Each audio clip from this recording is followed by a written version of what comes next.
Are you the sum of your yesterdays? A mosaic pieced together by the hands of circumstance, shaped by the echoes of what's been done to you, to the point where your own true lines feel blurred? We've all felt that whisper, haven't we? That profound yearning to stand impervious, a lighthouse against the relentless storms of life.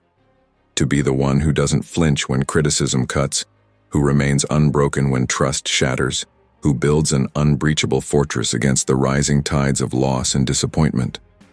Have you, in the quiet solitude of your own heart, dreamt of a day when the persistent, silent ache within finally surrenders to peace?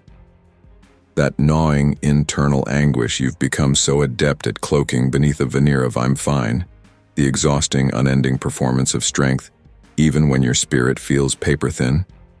Perhaps the weariness has settled deep within your bones, a weariness born not of physical exertion, but of the constant vigilance required to uphold the masks, the relentless effort to anticipate, to please, to be the unwavering pillar for everyone else, while your own foundations tremble, when all you truly, desperately crave is a single, untroubled breath, a sacred pause, a moment's sanctuary from the crushing, self-imposed expectation of unyielding invulnerability.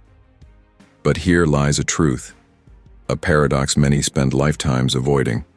The more ardently you flee from the shadow of your pain, the more tenaciously it clings to you, its tendrils tightening with every evasive maneuver.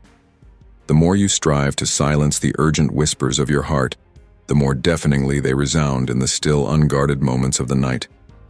By constructing elaborate shields, by burying your authentic, vulnerable self beneath layers of pretense, you don't achieve safety. You become a prisoner, not of the world's making, but of the very defenses you so painstakingly erected. This is not a testament to weakness. It is the intricate, often painful, tapestry of the human condition. The true divergence lies not in the absence of scars, but in the conscious choice of how we respond to the wounding. Carl Jung, that intrepid explorer of the soul's vast and shadowed landscapes, offered us a profound reframe. I am not what happened to me, I am what I choose to become. This isn't merely a comforting aphorism, it's a declaration of sovereign power. And in that declaration, we find the key.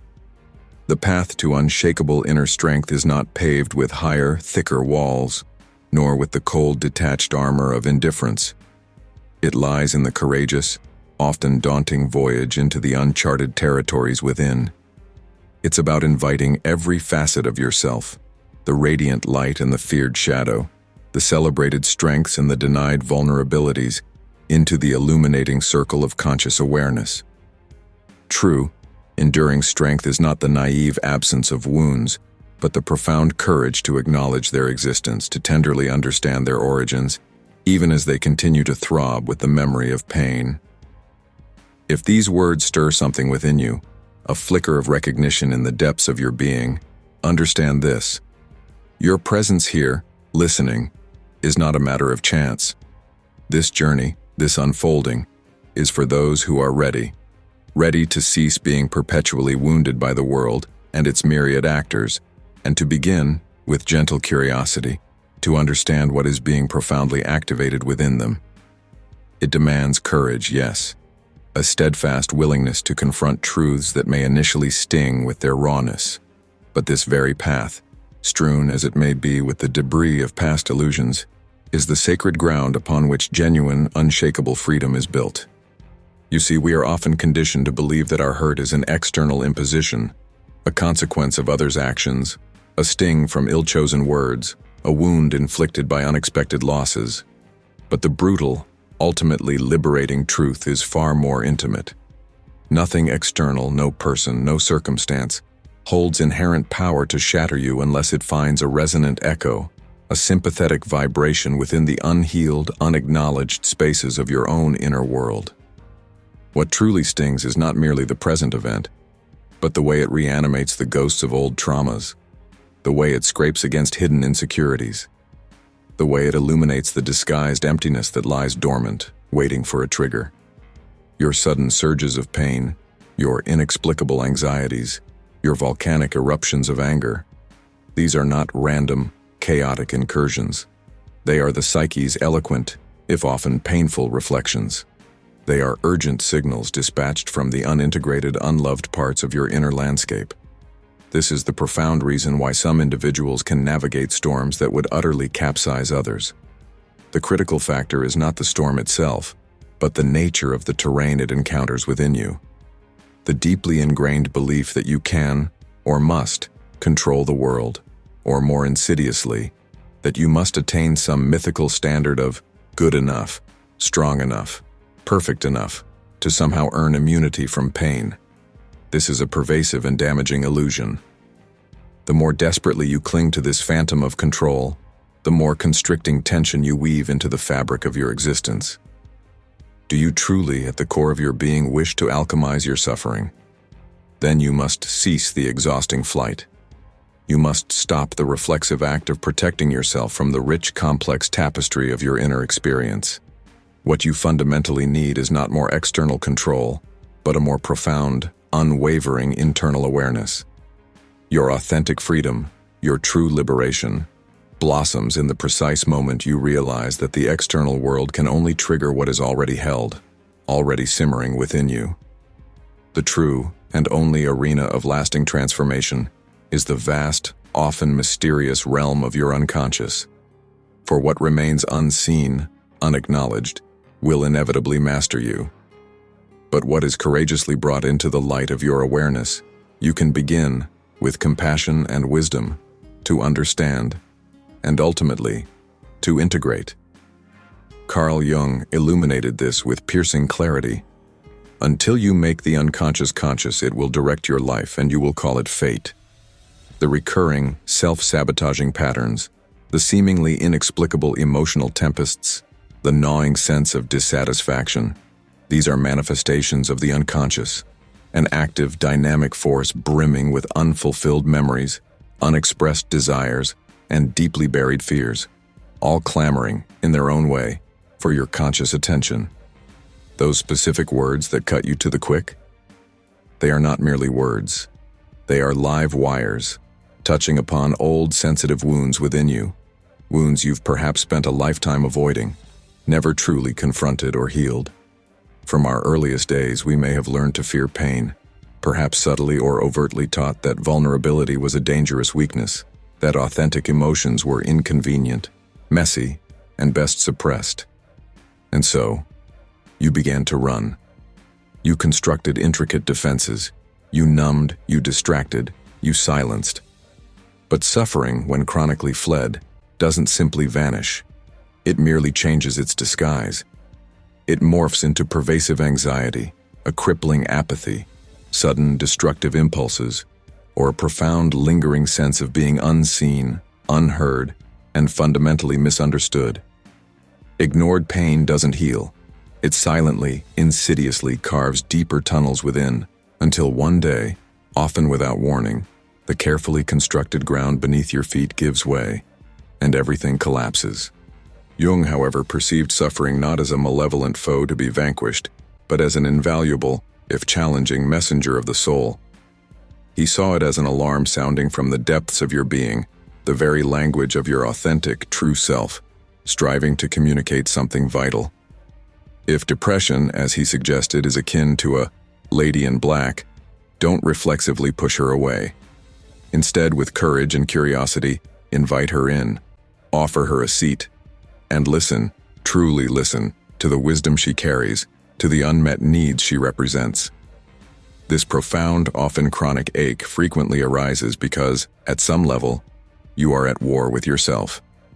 A vital part of you yearns for expansion, for growth, for the full expression of your potential, while another, deeply conditioned part, clings tenaciously to the familiar, the safe, however stagnant or painful that familiarity may be.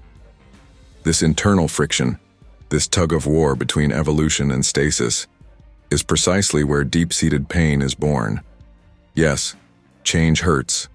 Authentic growth hurts.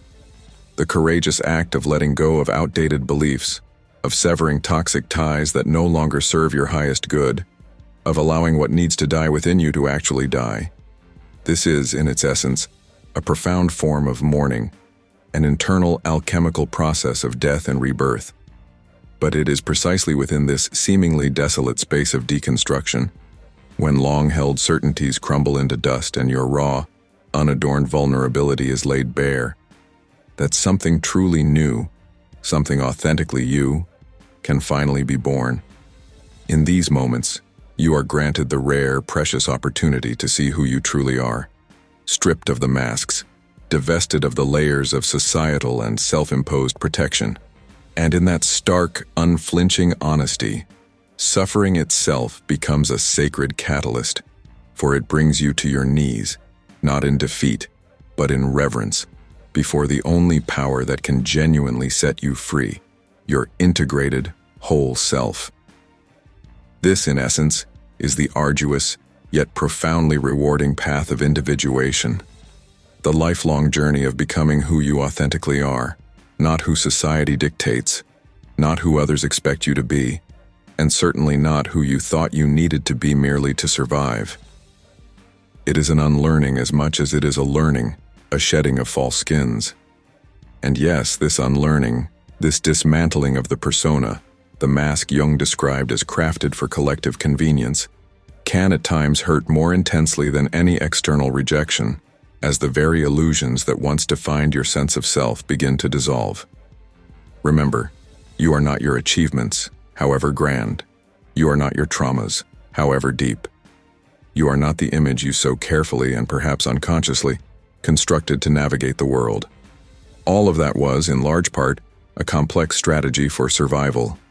But surviving, while necessary, is not the same as truly, vibrantly living. Individuation is life's unwavering call to move beyond the confines of mere survival into the expansive, authentic territory of genuine existence. True, lasting emotional immunity isn't found in hardness, in calloused indifference. It is forged in the crucible of profound clarity. It's not about endlessly building more impenetrable armor, but about courageously, consistently expanding your awareness. When you begin to understand your triggers, your ingrained patterns, your hidden wounds, the actions and words of others lose their devastating power to destroy your core. You will still feel, yes, for to feel is to be alive, but you will no longer drown in the depths of those feelings. You may still encounter suffering, for it is an inescapable part of the human experience, but you will not lose yourself within it.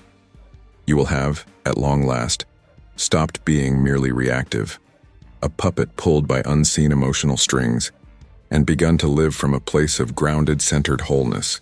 You will have consciously chosen to stop living solely on the turbulent surface of life, and started, with intention and grace, to inhabit the rich, often challenging, but ultimately rewarding depths of your own being. This profound inner depth, this sacred journey inward, may at times feel intensely lonely, for few souls can, or will, accompany you all the way into the heart of your own unfolding. As you begin to truly free yourself, you may inevitably, and necessarily, distance yourself from people, places, and patterns that no longer align with your evolving truth. But understand this clearly. This distancing is not an act of rejection. It is a profound act of maturation. It is the brave, beautiful, and ongoing unfolding of your most authentic self. The real, enduring transformation, the kind that reshapes your entire experience of being, begins not when you take the first tentative step, or the second, or even the 100th. It begins and is sustained when you consciously, courageously choose awareness, again and again. Choose it now, and again, tomorrow.